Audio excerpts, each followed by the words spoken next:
and 9,619. That's 19 times over the safe limit. So I think we've got a good idea just how dirty this place is. As Aggie samples more delights, Kim's about to give Kerry a good grilling. Her oven hasn't been cleaned since she bought it, 5 years ago. You don't know how fortunate you are to have this. Do this, my love.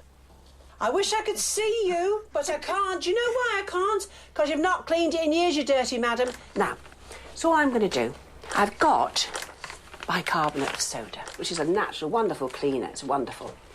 On top of that, I'm putting washing up liquid, undiluted. Mix it up with this little spoon of mine till it's a paste that barely drips, barely runs, my love, nice and green. Now, I take a cloth, my love, and I dip it in this green gunge. Lovely, though, isn't it?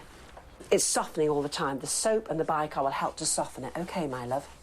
OK. Normally, that would be enough to whip it off. It's not. It's 5 years. It's not. I then take a hob scraper, my trusty hob scraper. It's... Look, do you see... Oh, look. Can you see the way that mixture softened all this? You can use this method of cleaning on this particular oven. It is not... If it's a self-cleaning oven, you can't, my love. But I notice your oven isn't self-cleaning, so I can use the exact same method I'm doing here on the oven, my love. Does that scratch glass? Not at all. It does not scratch. Look, wouldn't it make you vomit? It's disgusting. Oh, dear God. I'm going to get a little do-over. Take a dry cloth, put it in a bowl of warm water, wring it out, and take all this off. Woo! That is smashing. Watch, my love. What do you think of that, my dear? That's absolutely amazing. Amazing, isn't it? I can see your pretty face. Lovely. Now, if we do that, dear, I can only see your feet. The oven is just the tip of the iceberg. It's time to call in the cleaners to help conquer the mountain of muck. And Michaela has phoned from school to check on progress. The house is looking great. I'm working as we speak, and we're getting on. It's great. You'll be happy when you get back from school. But in the bedroom, Aggie's got Kerry a horrific home movie. Right, Kerry, bearing in mind all the mould you have in this bedroom, I want to explain to you something about how mould works. It's a type of fungus that grows from spores that are in the air all the time. And when they land, if they land in a damp place, then they will grow into mould. And then that, in turn, gives off spores, and so the cycle just continues and the mould grows and grows. OK, first up, this is penicillium. It's a very common type of mould. It's quite likely that's present here. It can give you tummy troubles. It can also give you coughing and that sort of thing. I mean, and sneezing. We're constantly sneezing. Really? Yeah. In this room particularly? In this room, mostly. OK, right, that makes sense. And the other thing it can give you is conjunctivitis. It's disgusting. Ugh. Don't like it at all. Now, lastly, this is Stachybotrys, pretty rare, generally found in water-damaged buildings. It's probably unlikely that it's one of the fungus there, but I'm just illustrating to you how dangerous moulds can be. It gives off mycotoxins, which are extremely dangerous. So really, I think we're both agreed, aren't we, that the mould has to go? Yeah. Yeah? Yeah. Yeah.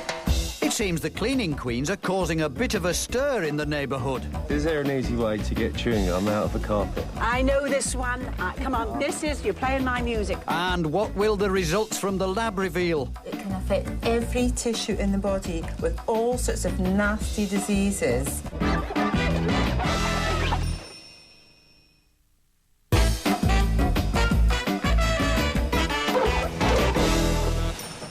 33-year-old Kerry and her family live in total bedlam. Just feel like packing my bags and going. Leave the mess here and move somewhere else. Thankfully, 11-year-old daughter Michaela has called in Kim and Aggie to help restore order. It would just be nice for us, you know, to not worry about the mess and just let people in what we want. The team has been hard at it, and there's just time for a quick tea break. Oh, hello. But it looks like Kim and Aggie aren't going to get much of a rest. Question. I have a leather sofa and I'd like to ask the best way to keep it clean and looking good. Saddle soap, dear. So go and help your mother with the sofa. Yes. Saddle soap. wanted to know how you can get cat hair off of the sofa. Have you got a rubber glove at home? Yeah. Stick it on your hand, under the tap, and then rub with the glove, And and it'll the get it hairs all- will come with it. And news of Kim and Aggie's Q&A is spreading fast. My son-in-law was cleaning his shoes in the kitchen and he got shoe polish on the bottom of his shoe and he walked through into the cream carpet. He wants a slap, actually.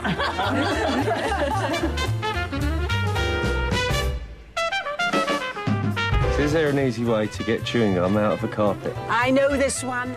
Come on, you're playing my music. Come on. Red wine off of these beige trousers. Your beige trousers. Do you live near here? Just the... Right, come on, let's go round. Aggie, it's worse than I thought. I'll see you tomorrow morning at this rate. All right, Kim, but got a bit of a situation in here, you know. Blaming Nora.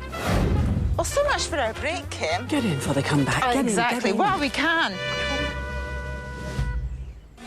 Next to tackle is the fungus infestation in the bedroom. Because of all the mold spores present, we need to wear masks. Stick it on.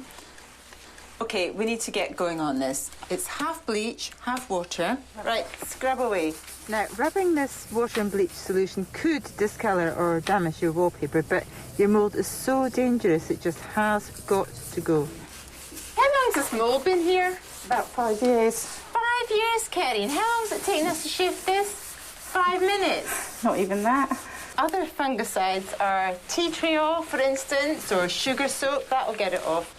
OK, so when you're going to paint this again, Kerry, buy paint with fungicide in it. And if it hasn't got fungicide in it, then you can buy it separately. It's called mildewcide to go into paint. But in order to keep it right away, we're going to open the windows. You just keep the airflow really good, yeah? With the mould wiped off in minutes, the cleaners tackle the grime with gusto. Kerry's kids are back from school, and while Michaela gets stuck in, Kim has to iron out a few problems with the boys. Ashley, Adam, will you stop mucking around on that trampoline? Get in here, there's work to be done. Come on! You're a bit of a crinkle mess, you. Yeah. Now, I'm not being funny. I know it's casual, dear. But you're making a science out of it, love. You look like a crumpled bed, dear. Right, you're starting to shirt. Start at the tip of the collar. Are you paying attention? Yeah. No, that'll be a first. Get your system going, and life is awfully easy. We're going to put a pleat. We're going to grab it, polish at the bottom, tap it under the iron, and you've got nice pleat in your